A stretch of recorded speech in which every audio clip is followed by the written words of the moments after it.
Hello, and welcome to the Parent Survival Kit podcast. From surviving to thriving in your household, my name is Gene Schwalen. Next to me, as always, my beautiful bride, Dr. Sonia Schwalen, pediatric expert psychologist and nationally certified school psychologist.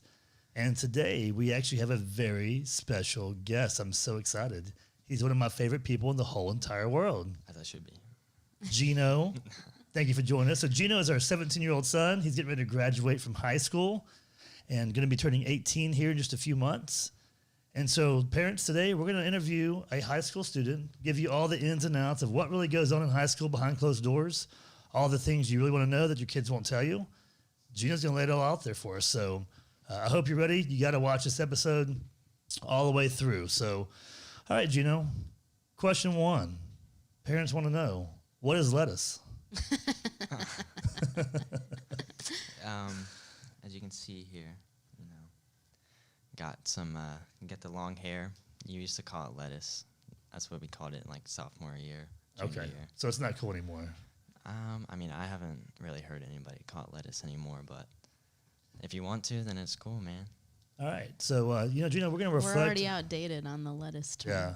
Okay. You got to move on. So Gino, yesterday you had your very last varsity tennis match of your high school career. Tell us about it. Well, we were playing the number 3 seed, who were pretty good, and we got whipped around the first set, and the second set, it was kind of the same thing. Couldn't get really many points off, and then so like the last couple points, they were serving to me, and I got the return back, and then as they were going to hit the ball, I kind of started tearing up, and then it was just over. And then I just got a lot of emotions from that because, I guess you never know when the good things are going to end, or even if you do, it's still emotional, because that's like one of the good things in your life that just had to end. And yeah, I tried to hold it back, but it was just kind of hard because I spent 4 years of my life, well, 5 if you count the last year of middle school, just 5 years of playing with the same people, and that's starting to end, so it just gets emotional because you never know if you'll be able to do it like that again, so. Yeah, at a competitive level, right? Yeah. It's quite a bit different. Well, it makes me think back to when you were like 3 and 4 years old when I was coaching your T-ball, and then we went and flag football, and then we went to select baseball, basketball for many, many years. It was kind of like me reliving that, that childhood memories of me competing and whatnot. So you'll definitely have some opportunities in the future to kind of relive some of those memories in a different way. But it's tough, right? Yeah. So basically you're telling Gino to make sure he lives vicariously through his children? No, not at all, doctor. I'm just saying you have to enjoy some of those moments again. I remember when you started playing for middle school, it was kind of like heartbreaking for me too. That's kind of like when that time was over, because now I don't get to coach you and watch you and have that same relationship with you anymore. And now you're playing for the school, and I just have to sit back and watch, which was also a lot of fun. Yeah. A lot different. So speaking of sports, tell me what. Hold on, I just want to let you know, Gino, like you talking about that's like this whole podcast. Like essentially, we're always talking to the parents out there about how to make sure that you let your child have a space to just like communicate how they're feeling, what they're thinking, be non-judgmental about it, make it safe for them to talk about things like that.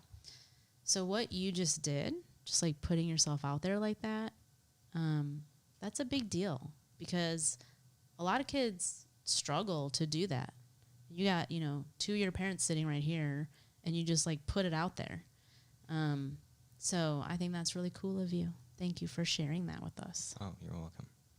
Yeah, definitely. And it's probably maybe even a little bit more difficult as a young man, because we're supposed to be big and tough and strong, and we don't ever cry, right? Never. So, it's really good to see that vulnerable side of you, for sure.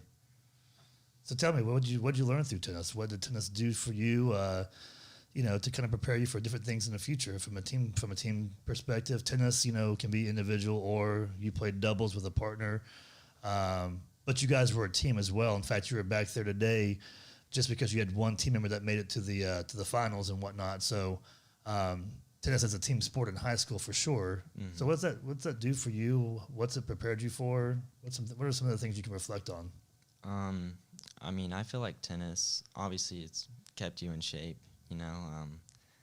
It's a very tough sport for physically and mentally.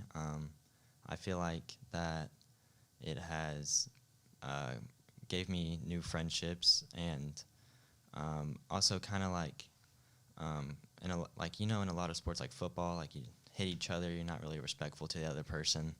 But tennis and golf, for that matter, is kind of like those sports that like even against your opponent, like you're still friends. Like you see a lot of the kids out there, even if we're playing like our rival, which is Boyd, you know, you still see after the matches, no matter who won, you still see kids from each schools like talking and hanging out and still being friends. So I feel like it's gave me many friendships and also just to meet new people, no matter like if they beat me or whatnot, and also like a respect for the other player, and like respecting your enemies or your rivals or the person you're playing. And Well, speaking of sports and tennis and whatnot, so you were always a baseball and basketball player growing up, and then in middle school you were a 5-sport student athlete and an honor student athlete at the same time. In fact, you're the only kid in your middle school history that's ever done 5 sports and also made the honor roll. So you were in football and cross country at the same time. Mm-hmm. You played basketball, and then you did tennis and track at the same time as well. So do you feel like sports has kind of put a little bit of confidence into you, or is there some certain things that you can actually just think back on that sports have contributed to really kind of the person you are today? Yeah, I feel like sports definitely has given me confidence, and it also gives you a certain level of kind of that like feeling of like a role model, you know, like people are like, oh, you're that kid that is on the basketball team that, you know, like made the game-winning shot. Like it kind of gets you recognized in your school, but it also holds you accountable because, you know, if you're not passing your classes, you can't play. And if you're someone like me that like is competitive, wants to play, and also wants to win, then it kind of gives you that aspect of like, you know, I need to be passing my classes, I need to have good grades in order to play those sports and have fun with it. And then also it kind of teaches you, growing up, playing sports also has taught me to like, you know, respect your coaches and your teachers, because like those are the people that are like guiding you through the sport, and more times than not they also like help you with your classes and like just like hang out with you, talk to you, you know. So it kind of teaches you to like respect the people above you in a sense, and that's all I got to say for that one. Well, I remember some times you mentioned basketball. On the basketball court, you were one of the smaller players on the court, no matter what team you guys played. And, you know, you were the point guard and taking the ball to the hole and getting knocked around. Never left the game without scratches and blood and bruises and whatnot. But, you know, do you think that's given you, like, perseverance and just a will to survive and to, you know, always press forward and to continue on and not let things get you down? Oh, for sure. I remember there's the district basketball tournament, 8th grade, the last tournament of the year before I became a high schooler. And we were playing cockerel, and I was going for a ball, and a kid stuck his hand out for the ball, and then he ended up scratching my eye, and my eye got all red and was bleeding a little bit, and I couldn't really see out of my eye. And I was like, I wanted to go out and play so bad. I wanted to continue playing, even though I couldn't I was like one eye. And One eye really, huh? Yeah, I couldn't even see anything. But I still wanted to go out there and play. They wouldn't let me, and it was the last tournament. And it just, I don't know, that got me upset as well. But I feel like it made me, like I love the sport so much, I wanted to go back out there and play. Like, I feel like in sports, no matter what happens, you just still want to go out there and overcome it and like be better because of it, or just go out there and win and help your teammates out. So I feel like that's one thing that like getting beat up in sports has taught me. Got to keep fighting. Yeah. No matter what. Till the last bell is rang, the buzzer's gone off, last inning, last pitch, whatever it is, right? Yeah. Last serve. Mm-hmm. All right. So speaking of school sports, one thing that we want to dive into a little bit is trying to get into some of the things that you've experienced in high school, some of the peer pressures, some of the challenges of high school and whatnot. So in high school sports, you guys are potentially drug tested randomly. Is that correct?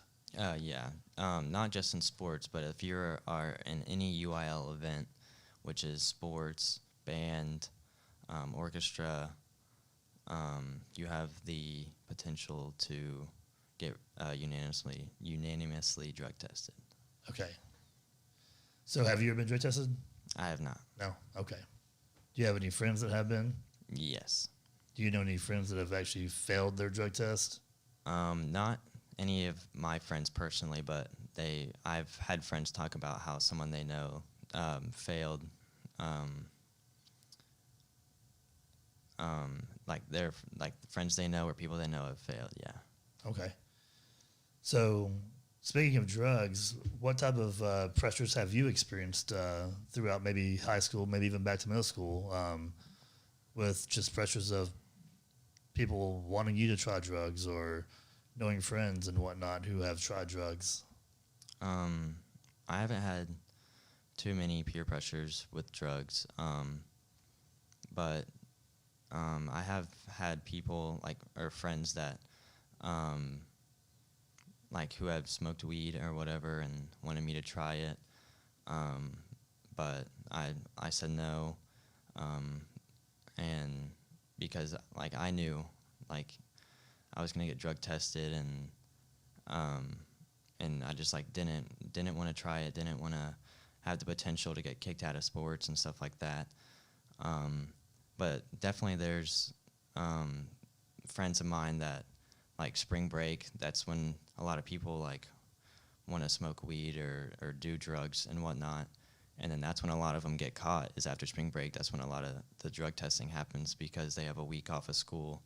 So they feel like, oh, it's not going to stay in your system and stuff like that. But I feel like the peer pressuring is just people try to peer pressure me. It's just they want, they're like, oh, you're not going to be cool if you don't do it.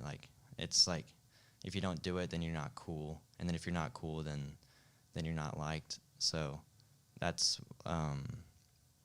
what it has done for me. So it's definitely challenging, right? I Yeah. mean, So let's break that down a little bit, because the parents listening, I mean, this is such a big issue, right? You just said if you don't do it, you're not cool. If you're not cool, you're not liked. So it's not just sports that is at stake for you. It's social acceptance that's at stake, right? And then I'm just curious, do you ever hear your parents' voice in your head too? Yeah, for sure. What do you think about? I think about if I do this, what's gonna happen? What is the result gonna be? Anything. I can hear my dad's voice talking to me. Yeah.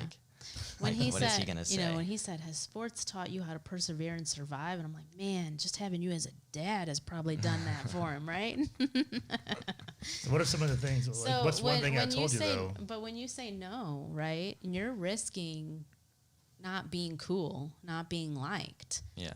How do you deal with that? Why are you okay with saying no if that means that people are going to think you're not cool? Well, because personally, your values, and you know that it's not right. And if you say no, then you know that you're not gonna have anything to worry about ever, whether it's addiction or getting kicked out of school or whatever. You're good, and that you're also good for sticking for what you believe in, and just doing the right thing. So your value system, like you've really taken time, you've thought through this, you know what you stand for and what you're okay with and what you're not okay with. And ultimately, even if the kids at school reject you or think you're not cool, right? You're not going to compromise your values just for them to accept you. Yeah. Okay.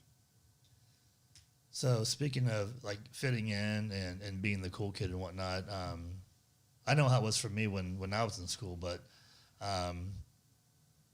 what is it like? What is the cool crowd? What makes them the cool crowd, the cool kids at school? What are they doing? What do you have to do to kind of fit in or get in with them? Personally, the cool crowd is like the kid. There's like two cool crowds. So there's the kids with money who are the cheerleaders, and the people who party or host parties, like drive BMWs, stuff like that. And then there's the other cool squad, which is like all the football players, and they also party, but they're just like it's a big group of them. So like everyone knows who they are because they play football, and then everyone knows who they are because they're cheerleaders, and they like party. Their parents let them party and stuff like that. And I feel like that's what the cool crowd is, are those kind of people.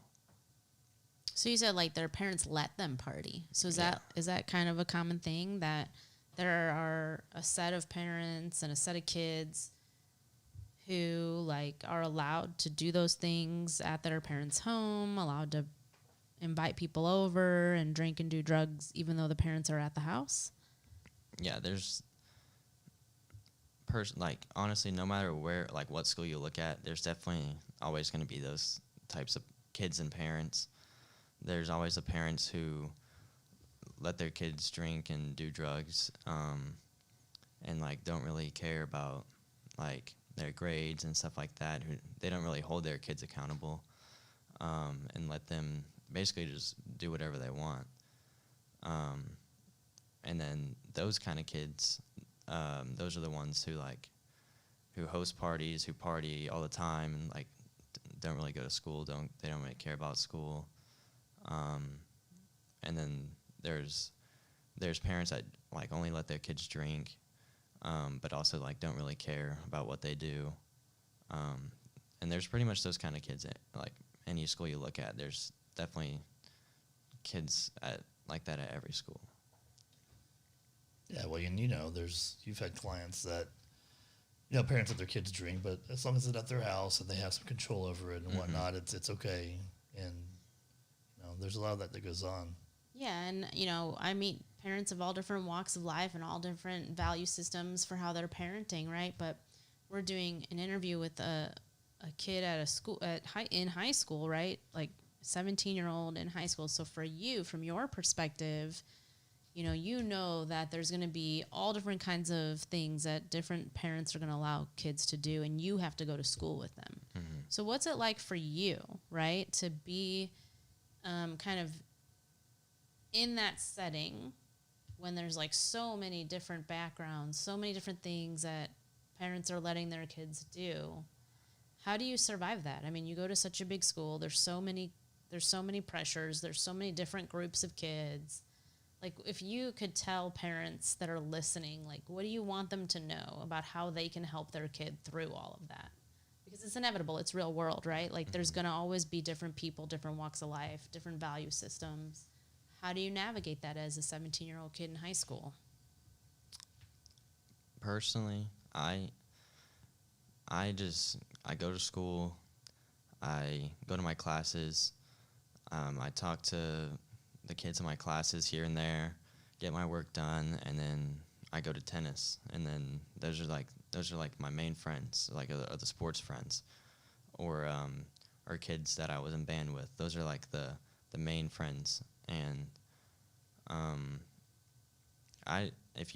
for picking friends or staying away from that stuff, just um, like find out like what they're about, like what do they do, um, like what is it like hanging out with them, like do they like try to make you do stuff you don't want to do, and if they do, then those are probably not the people you want to hang out with. Like people that make you feel uncomfortable, like whenever someone makes you feel uncomfortable, you don't want to be around them anymore. So why would you want to be friends with someone that makes you uncomfortable? So are you telling other kids that? Like, do you think parents should also get to know the kids that their child is spending time with? Oh, for sure. Yeah, well, let's kind of dive into that a little bit because I know that you've had some struggles with some friends and some of their value systems and whatnot. There were some kids on your baseball team that you were hanging out with for a while, and they were definitely challenging you in different areas to do some things that you ultimately knew was really not the best. Mm-hmm. So, and they were some of your best friends for a period of time. It was a short period of time. Yeah. And now you don't even really talk to them anymore. So what was that like going through that, having friends that were trying to influence you, strongly encouraging you in different areas, and then ultimately having to make a choice to stay away from them or continue on that same path? I mean, what was that like? After I stopped talking to him and hanging out with him, my life got a whole lot better. Honestly, I was more focused, and I got a job at Walmart, and I was working, and just kind of like focusing on my family more and hanging out with my family more than going and hanging out with these friends that weren't doing the right thing and were also challenging me to not do the right thing. So it just made myself feel a lot better. I just felt like I had nothing to worry about, nothing to hide, and I could just like be with my family, who are the people that like truly love me. And then I was going to work, which also kept me busy, and also making money, which is a good thing. But it just allowed me to really like find who I am and who I want to be with, friend-wise, and also just made me like build myself up to a better self, you know. Yeah, so those are definitely some challenging times, though, right? Mm-hmm. Didn't hurt too bad that you had a bonus mom PhD over here, right? I think you, first of all, like being so open and sharing everything that you're sharing is so helpful, because if there are other kids your age listening, it's really important for them to see, like, hey, there are other kids out there that do make choices to walk away from hard situations, and I don't have to stay in something just because I'm afraid of being unpopular. Like, I can decide for myself what is right for me. And so that's a really cool thing that you're like ultimately being a role model for right now, because we can talk to our kids about it all day long, right? But because it's coming from us as parents, it's not necessarily the cool thing or the right thing that they want to hear. If they hear it from a peer, like a kid their own age who's going through it also, it's a different kind of impact. Yeah, for sure. Yeah, so you've been through some struggles and whatnot. All kids are going to. Doesn't matter how great they are, and you are a great kid, and we're very blessed, to have such a great kid. And I mean that from the bottom of my heart. It's just really been amazing just watching you in your journey grow in different ways. But you've had some challenges because of the world that we live in and the kids you're going to come across and the different types of kids that are out there. And a lot of times you've even seen this through some of your friends, that some of your friends are going through different things they're struggling with that may be a bad influence, but they also are having a very hard time in their own personal home life. Mm-hmm. Can you speak to that a little bit? Some of the things that you've just seen with some of your friends and what they've experienced in their own family life that has really made it tough for them? I only really know about one friend that I used to have, and kind of knew a little bit what he was going through that made him do some things he probably shouldn't have done.